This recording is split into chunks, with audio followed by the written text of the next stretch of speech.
Hello, tudo bem com você? Seja bem-vindo ao canal. Eu sou o professor Álvaro Cândido e este é o último vídeo da série Parâmetros Físico-Hídricos do Solo. Bem, neste vídeo eu irei tratar sobre infiltração de água no solo. Tema super importante para irrigação e que você vai aprender agora neste vídeo. Vamos lá? Bem, então o que é infiltração de água no solo? É o processo pela qual a água penetra no solo através de sua superfície. Bem, então essa taxa de infiltração, essa infiltração, que é representado por essa seta branca, ela vai depender do solo, do tipo de solo, qual que é a textura do solo, se tem maior teor de argila, se tem maior teor de areia, se esse solo ele é estruturado ou não.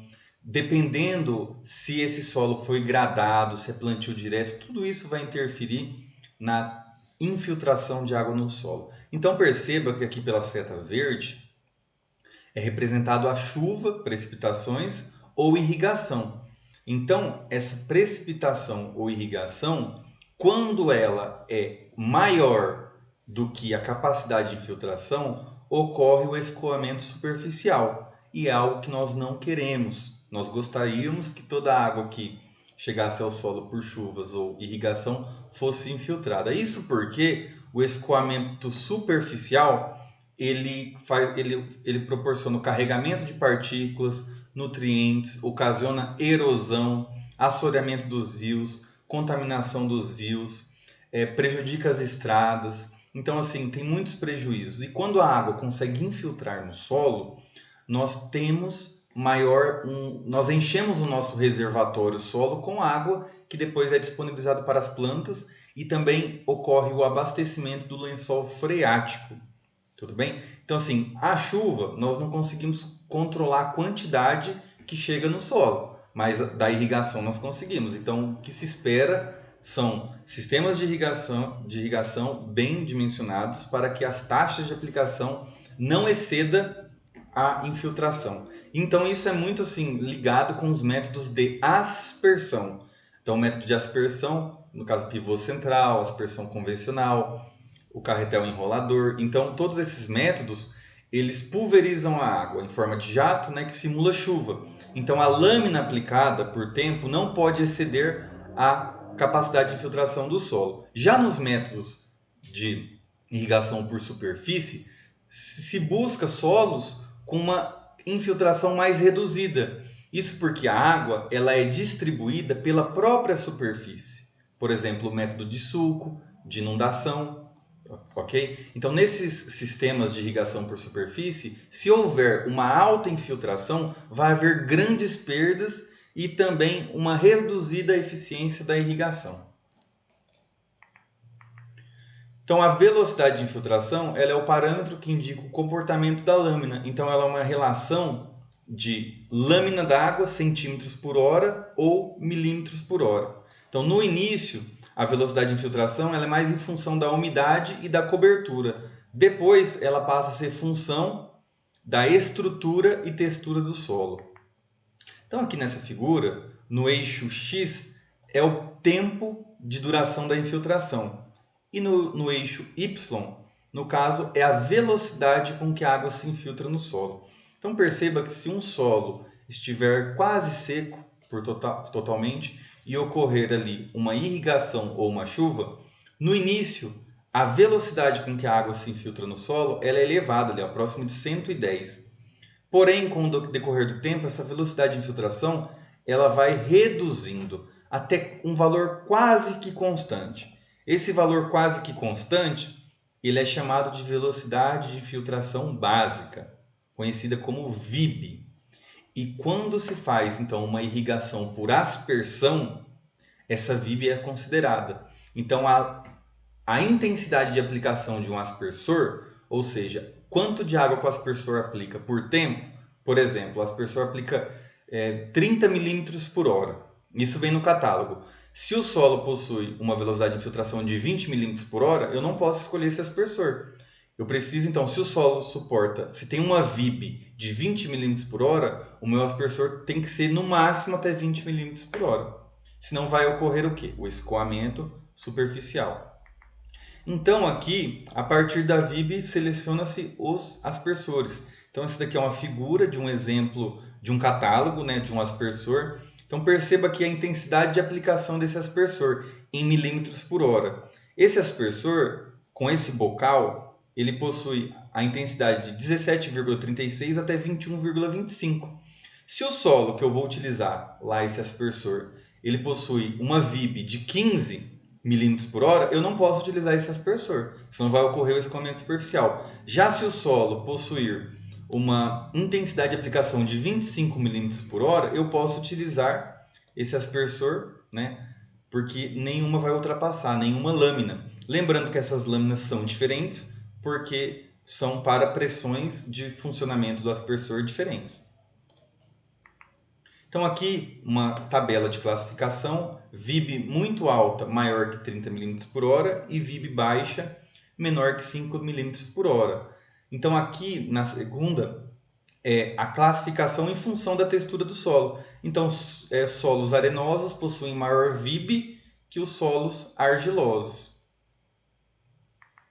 Então aqui a representação de um esquema, como então saber o valor da infiltração de água no solo. Então existem vários métodos. Para o sistema de irrigação por superfície, tem o método de bacias, o próprio infiltrômetro de anel, que é este que eu estou apresentando, pode ser utilizado para os métodos de superfície. Para o método de aspersão, tem o simulador de chuva e pode ser também utilizado esse método que é o de infiltrômetro por anel. Tá? Então eu vou explicar esse, tem outras metodologias, né? E cada método de irrigação tem um método de infiltração recomendado. Então vamos lá, método de infiltrômetro de anel. O que se precisa para esse método? 2 cilindros, sendo o menor de 25 centímetros de diâmetro e o maior de 50 centímetros de diâmetro. A altura deles são 30 centímetros. Né? Precisa-se de uma régua, precisa de água para ficar repondo e de um cronômetro.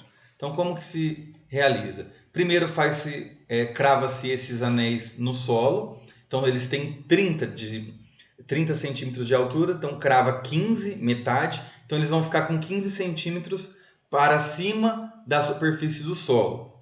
Tá? O objetivo do anel externo é que faça a reposição de água nele, então o fluxo de água no solo do anel externo será vertical e lateral. Já o anel interno, o fluxo será apenas vertical. Isso porque, como já vai haver o fluxo do anel externo, então ele não vai permitir que do anel interno o fluxo se abra. E o que nós queremos medir é exatamente esse, é o fluxo vertical. Então as medidas são realizadas dentro do anel interno, porém os dois recebem água. Então como que se faz a instalação? Então faz a cravação, né? Cravam esses anéis. Coloca-se uma lona no anel no menor anel e daí coloca-se uma lâmina de 5 centímetros de altura. Então tem 15 o anel na parte acima do solo e preenche-se 5 centímetros. Essa lâmina ela pode reduzir até 3 centímetros. Então quando ela reduzir a 3 centímetros, é preciso repor a lâmina e voltar para 5. Então, por que coloca uma lona antes de iniciar o teste? Porque se adicionar já água dentro do anel interno, já vai começar a infiltrar e eu não vou conseguir medir. Então, eu primeiro coloco a lona, coloco uma lâmina a 5 centímetros, instalo uma régua dentro desse anel interno. Muito importante que as leituras eu vou realizar ele tem de 0 a 15, né, na parte externa. Então eu vou realizar de cima para baixo para ficar mais fácil. Então se a régua tem 15 centímetros, ou seja, 150 milímetros, até o início da lâmina vai haver o quê? De 15 até aqui os 5 vai ter 10 centímetros. Então vão ter 100 milímetros. Quando a lâmina começa a reduzir, vai aumentar de 100 milímetros para 101, 102 e assim vai aumentando. O máximo que pode chegar são 12 centímetros, que no caso são 120 milímetros. Lembra-se que a lâmina tem que variar de 5 até 3? Então as medidas são feitas de cima para baixo.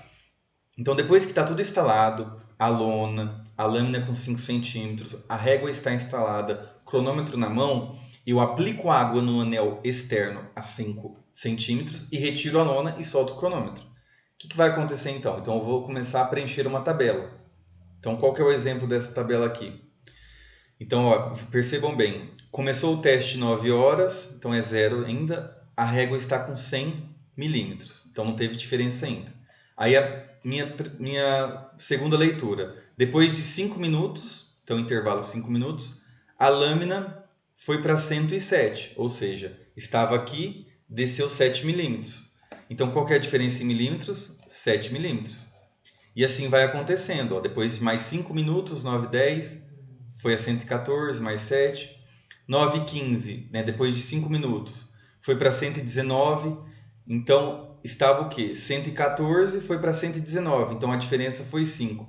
O que representa essa barrinha de 100? Foi realizada a reposição da água. Né? Lembra que tem que repor. Então, assim vai sendo realizado os cálculos. Né? Então, a diferença ela representa o tanto de lâmina que infiltrou no solo, na área do anel interno. Então, aqui nessa coluna de infiltração acumulada, ela é a soma. Então, ó, nos 5 primeiros minutos, infiltraram 7. Então, acumulou 7. Depois de mais 5 minutos, mais 7. Então, a infiltração acumulada foram 14 milímetros. Depois de mais 5, infiltraram 5 milímetros. Então, 7 mais 7 mais 5, 19 milímetros. E assim vai indo. E a velocidade de infiltração? Como que se faz o cálculo? Então, é a lâmina infiltrada pelo tempo decorrido. Aí tem que transformar porque é milímetros por hora. Agora, vale lembrar que há uma estabilidade aqui. Perceba que no finalzinho, né, a lâmina que vai sendo infiltrada, ela vai ter uma estabilidade. Então, essa estabilidade, ela é a VIB. Né? No caso desse exemplo aqui, 10 milímetros por hora é a velocidade de infiltração básica. Tá? Então, aqui dando continuidade. Então, aqui consegue-se plotar os gráficos. Então, esse gráfico é da infiltração acumulada, no caso é esse daqui, para diferentes tempos. Então, o tempo está em X e a lâmina infiltrada em Y. E esse daqui é aquele gráfico já apresentado. Então, para o tempo de infiltração, no início tem uma VIB alta, no caso aqui 84, 60, e depois há uma redução, até quase uma estabilização, no caso aqui 10 milímetros por hora. Bom, então é isso, esta videoaula. Eu espero que você tenha entendido e tenha gostado do vídeo. Inclusive, se você gostou do vídeo, dê uma curtida no vídeo. Se você gostou desse vídeo, da explicação, se você já conhecia sobre isso, faça um comentário, diga o que você achou desse vídeo e o que você sabe sobre infiltração de água no solo, tá bom? Então é isto, assim nós encerramos então os vídeos desta primeira série e até a próxima série.